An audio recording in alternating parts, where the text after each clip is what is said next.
Namaste, namaskaram, vanakkam, namo namaha, Jai Ganesha, Jai Hindu Yoga Dharma. So we're going to do an exciting series, and so stay tuned. We should do at least one a day.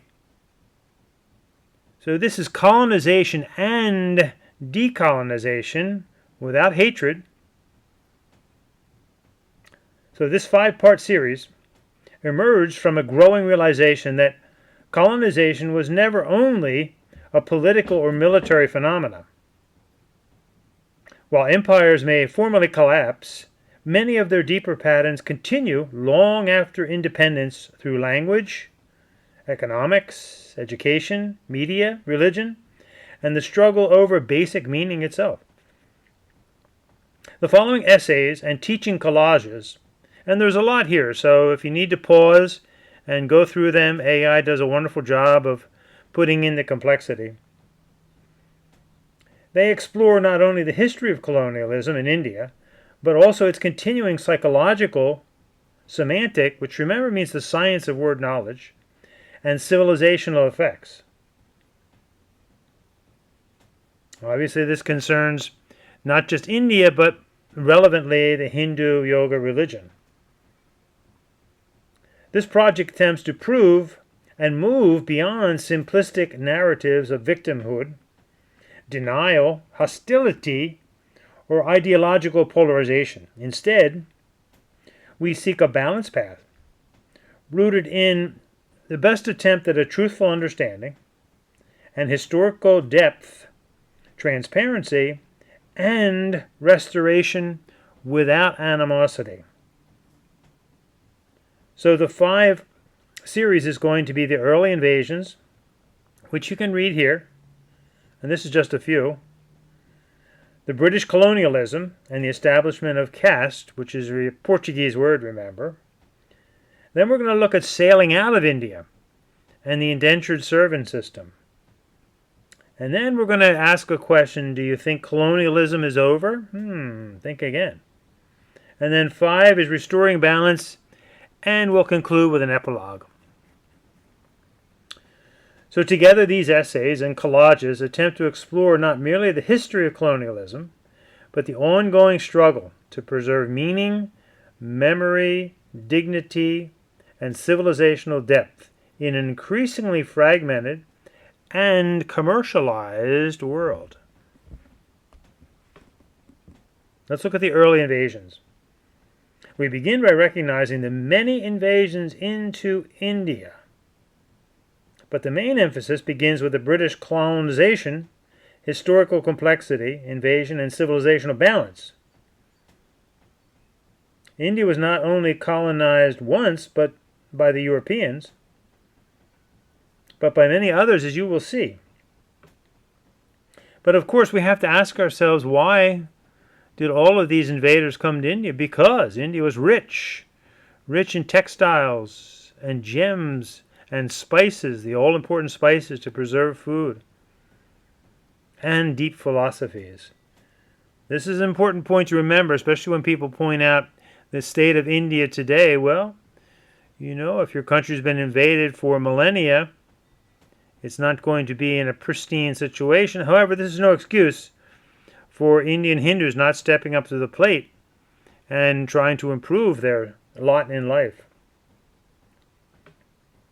The subcontinent experienced centuries of migration, conquest, assimilation, resistance, and empire formation. Yet different historical powers operated with different motives, methods, and consequences. Early Indo-Greek, Scythian, Hun, Central Asian incursions.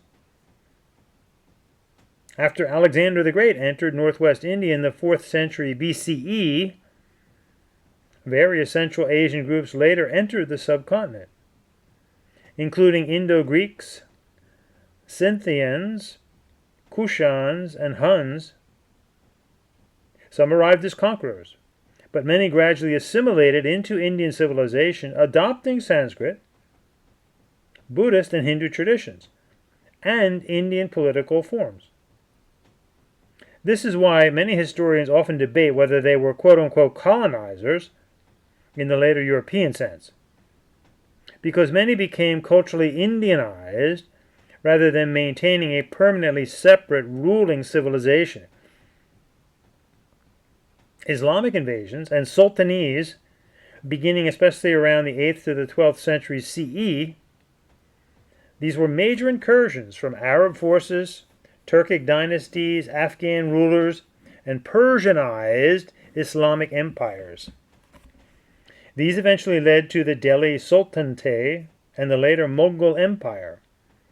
These periods involved warfare, political domination, temple destruction, taxation systems, religious tensions, and also cultural synthesis.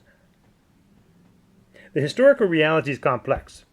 There was real violence and imperial domination, but also architecture, music, language, blending of administrations, and cultural fusion.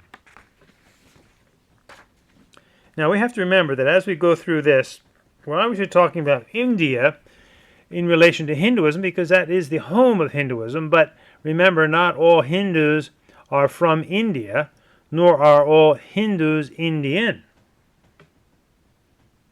Now, what made the British colonization somewhat distinct, remember they went around the world, was the industrial scale economic extraction, global imperial bureaucracy, racial ideology, and systematic educational restructuring, legal codification, census-based identity systems, and integration into a worldwide imperial economy. Of course, where are they now? The British often governed India while psychologically positioning permanently separate rulers. Many historians argue that British colonialism penetrated education, self-perception, historiography, language, and identity in ways different from earlier empires. This is one reason decolonization today often focuses particularly on the British period. A necessary balance point, however. A mature discussion should also recognize that Indian kingdoms themselves conquered one another. Empires existed within India. Varna domination existed before Europeans, and no civilization has been entirely innocent of power struggles.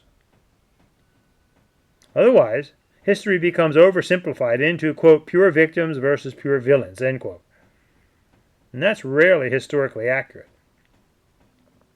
Civilizations are shaped not only by wisdom and creativity, but also by conflict, by conquest and assimilation.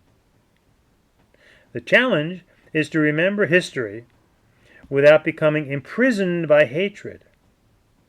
Decolonization without hatred requires the courage to criticize oneself without contempt, to criticize others without contempt, to preserve without blind attachment, and, importantly, to reform without severing oneself from the deeper roots of civilization. So we'll end there today, and tomorrow we'll look at British colonialism and the importance of the Manu Smriti, Varna, and the colonial invention of caste. See you tomorrow. Namaste.